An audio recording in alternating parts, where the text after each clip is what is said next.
Көкшетауда Шоқан Уәлиханов атындағы мемлекеттік университет студенттеріне жаңа жатақхана пайдалануға берілді.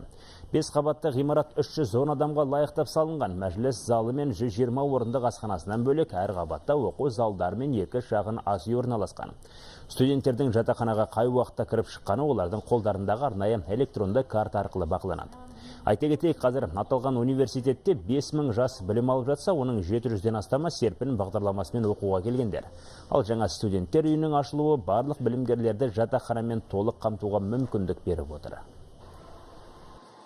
Осы кезге дейін квартирада тұрдық, енді міне бізде жаңа жатақхана ашылып, бәрі қуанып жатыр. Бізде бұл жерде оқу залдарында компьютермен жабдықталған, жуынатын, киімі түктейтін бәрі әр этажда бөлек-бөлек. Жатақхананың құрылысының бағасы бұл 430 миллион қаражат бөлінді білім және ғылым министрлігі арқылы. Ал енді жалпы мынау осы жатақханадан басқа осы жерде міне бас оқу корпусы тұрғасында, физкультурны сауықтыру кешені тұр. Бұлардың барлығы да күрделі жөндеуден өткізілді. Ол мынау өзіміздің университеттің қаражатының есебінен.